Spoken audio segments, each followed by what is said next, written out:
Hi, welcome to The Mix, the Teen Center at the San Francisco Public Library. My name is Ileana, and I'm going to be your humble host for our latest web series, STEM Challenge Yourself. Some of our most amazing librarians are here to share their creative and fun projects with you. So, I think you're ready for the challenge. Ready?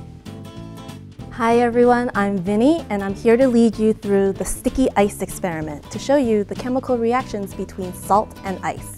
I will go through step-by-step instructions so you can follow along at home. After the experiment, I will share with you some more fun things you can do with the information that you learned today and give you resources so you can dive deeper into the science of today's challenge. But first, let's go over the materials we'll need.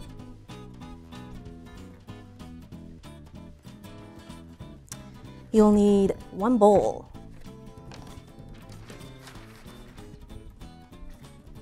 some ice,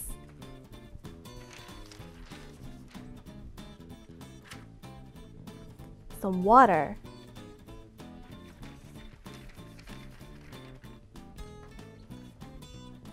salt, and a piece of string.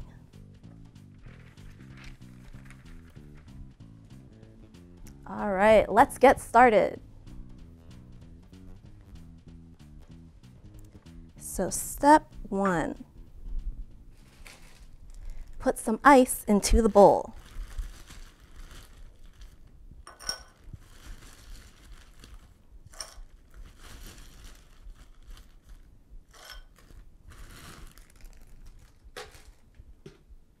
Step 2, pour water into the bowl of ice. You want to pour enough so that it covers the ice or so that the ice starts to float a little bit.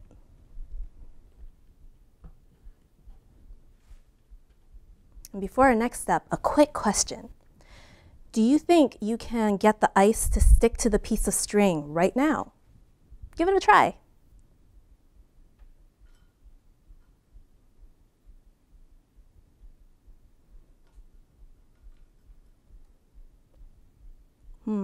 Doesn't seem to be working very well.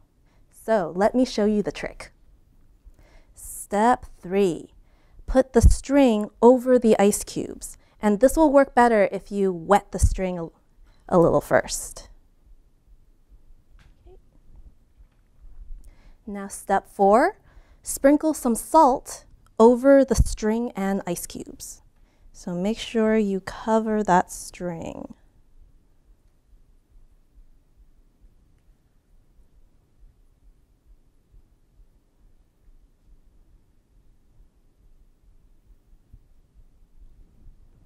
All right, and step 5, wait for at least 1 minute.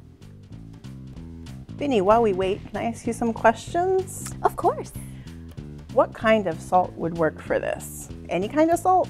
Oh yes, any kind of salt will work for this experiment. You can use regular table salt, you can use kosher salt, or if you want to get a little bit fancy, you could even try some pink salt. I like the pink salt. That would add some color to it. What about the string? Is there a particular kind of string that would work better or that wouldn't work at all? Well, string that can absorb some water will work the best. So something like yarn or cotton twine will be good. You could use a shoelace, you could use a ribbon. If you have something like a plastic string, that might not work so well. And one more question, what about the ice cubes? Any kind of ice? So any ice cube should work for this experiment, but I suggest you try it out. Let's see if it works with big ice cubes, small ice cubes. Do you think crushed ice would work? So that's something more you can explore. Now, it seems like it's almost a minute, so let's just count down that last 5 seconds. Ready? 5, 4, 3, 2, 1. Now, step 6, pull up your string and see the science at work. Ta-da! Very cool. So what is happening here? Why did the salt make the ice stick to the string? So let me break it down. Liquids, like water, all have a freezing point.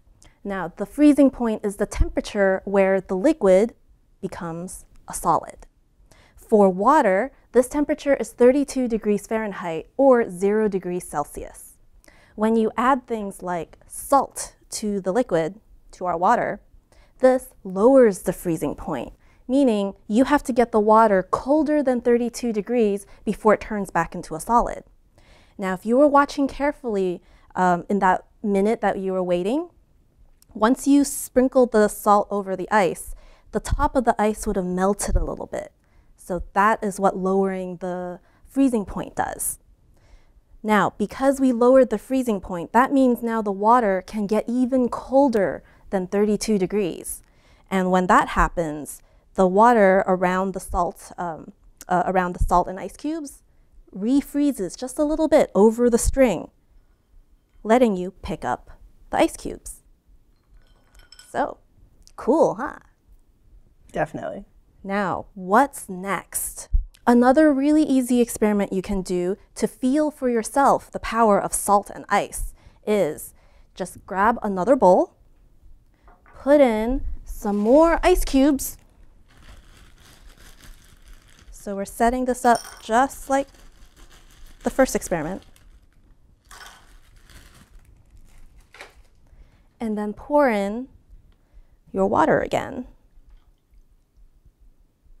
But this time, don't add salt to this bowl.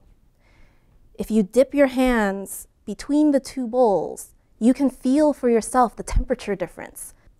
Now, this reaction is also how you can make your own ice cream at home. But unfortunately, that's all the time we have for today. So until next time, keep experimenting. Back to you, Ileana. That was some stone cold science. Thanks, Vinny. I love the cliffhanger about the ice cream at home later, and that you could use household ingredients to learn about chemical reactions like freezing and below freezing. Don't forget, you can check out sfpl.org for more STEM Challenge Yourself series challenges. Thanks.